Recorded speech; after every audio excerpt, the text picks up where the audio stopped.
Professor, é uma honra Leitura sua. estar aqui. Eu peço desculpas pelo atraso. Eu tinha já informado ao professor que ia chegar às 4h30, 4h15, 4h30, mas ontem de madrugada, por volta de 2 horas, recebi um telefonema que uma pessoa muito querida minha, mãe de meu filho, primeiro, estava na UTI. Ela está morando em Suíça, em Baden, e meu filho está sozinho com ela na UTI. E aí eu tive que, além de resolver uns problemas profissionais, também ficar acompanhando os desenrolados dos acontecimentos lá na Suíça. Aliás, nós estamos até viajando amanhã cedo para lá, para ver como é que vão ficar as coisas. Então, por tudo isso, eu me atrasei esse período e peço desculpas a você pela paciência, a vocês e ao professor também. Eu recebi do professor uma espécie de síntese das discussões que vocês tiveram na última aula e das expectativas que você tem em relação a essa discussão que teremos hoje aqui. Eu faço a opção, e disse isso já ao professor, de que a nossa discussão seja bem informal, nada muito rígido. Estou aberto a perguntas desde o início, a intervenções também, porque, em verdade, a minha presença aqui na Europa é uma presença também de aprendizagem, de curiosidade. Eu estou curioso e tenho também muitas perguntas a fazer a respeito da intelectualidade no atual momento da Europa. É isso que me traz aqui. O que me traz aqui, em verdade, é um intelectual específico, um intelectual brasileiro, Milton Santos,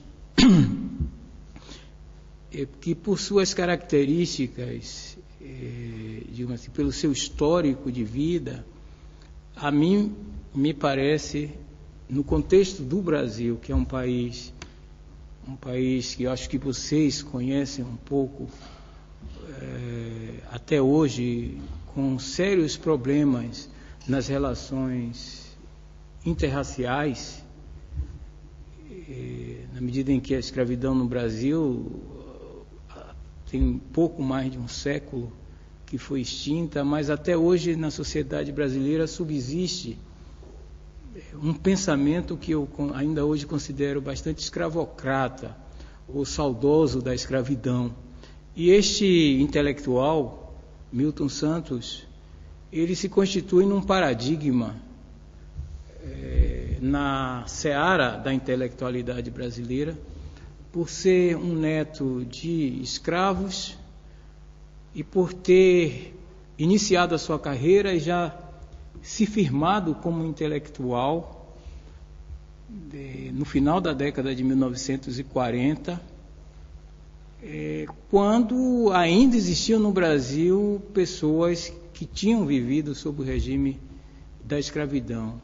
Então, para mim é paradigmático como esse homem se constitui enquanto intelectual num país no qual o lugar do negro, como apontado por Anatol Rosenfeld, é o lugar da macumba, do futebol ou daqueles atributos físicos muito ligados ao negro, que é o uso do seu corpo, da sua música, da sua dança, né, como elemento de marca desse indivíduo.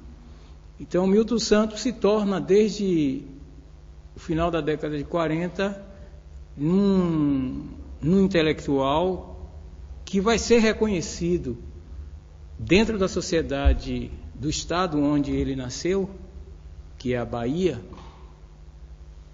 estado este, conforme vocês devem saber, foi um dos estados que mais recebeu mão de obra escrava da África.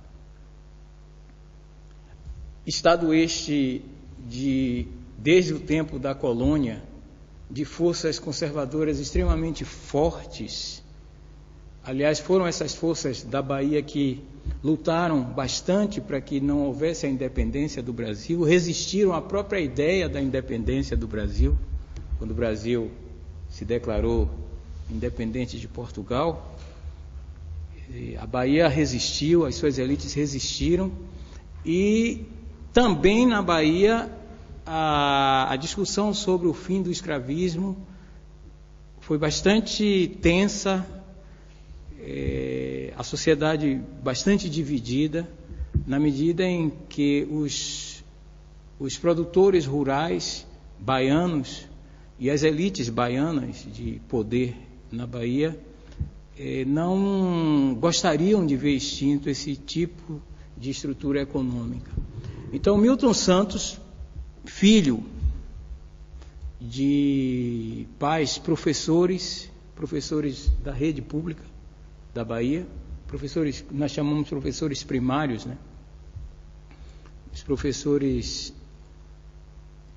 pais dele, filhos de escravos, foram para o interior da Bahia, começaram a dar aula numa cidadezinha na Chapada Diamantina, que é uma região de montanhas da Bahia, e Milton Santos nasceu numa dessas cidades da Chapada Diamantina, chamada Brotas de Macaúbas, e logo cedo os pais dele, também seguindo ofertas de emprego, se mudaram para um município mais ao sul, Alcobaça, e ele teve a sua primeira infância nesse município do sul da Bahia, do meio sul, né, médio sul da Bahia, chamado Alcobaça, mas logo depois, aos 10 anos, os pais dele mandaram ele para um internato, um colégio interno, que no Brasil era muito tradicional isto, né?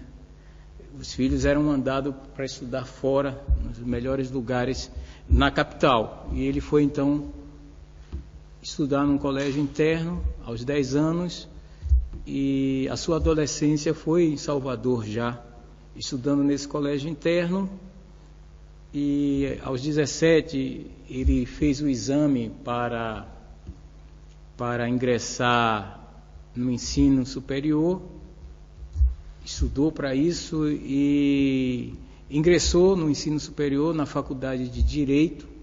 A sua formação, portanto, é formação de Direito.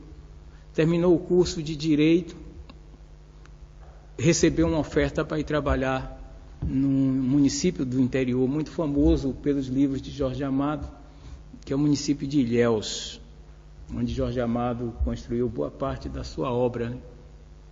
Ali em Ilhéus, Milton Santos foi professor também primário, secundário, vamos dizer assim, do curso secundário, e como professor do curso secundário, nesse colégio em Ilhéus, ele passou a se dedicar ao estudo da geografia. E parece, segundo a professora Maria Auxiliadora Silva, que é a professora da Universidade Federal da Bahia, do Instituto de Geociências, parece que foi ali que ele ganhou o gosto e resolveu transferir a área de reflexão dele do direito para a geografia. E logo depois ele também recebeu o convite para trabalhar num jornal da Bahia, que é o jornal A Tarde. Na época, A Tarde era um dos maiores jornais da região nordeste do Brasil. Até hoje, A Tarde é um grande jornal, hoje mais no estado da Bahia, mas já foi um importante jornal. E o dono desse jornal o convidou para escrever neste jornal. Então, ele passou a escrever, no início dos anos 50, neste jornal, a escrever crônicas. E foi também, neste período, ele ainda em Ilhéus, que ele começou a escrever sobre a geografia, como se constitui a riqueza daquela região sul da Bahia, alertando já para os problemas relacionados digamos assim, a forma conservadora da produção do cacau naquela região, formas ainda escravocratas, né, de relações. E paralelamente à escritura desta tese dele, desta obra dele, ele passa a ser correspondente do jornal. A partir daí, ele nunca mais deixou o jornalismo. Milton Santos escreveu e publicou em jornais até a morte dele. Até poucos dias antes dele morrer, ele ainda contribuía com artigos para o maior jornal do Brasil, que é o jornal Folha de São Paulo, hoje. Então, a carreira dele de jornalista, de cronista de jornal, tem início na década de 50 e vai até a sua morte. Ao se transferir para Salvador, não somente ele colaborou com artigos para o jornal, mas ele se tornou editorialista do jornal à tarde. Então, ele foi um dos editorialistas, a pessoa que é responsável por redigir a opinião do jornal sobre determinado assunto.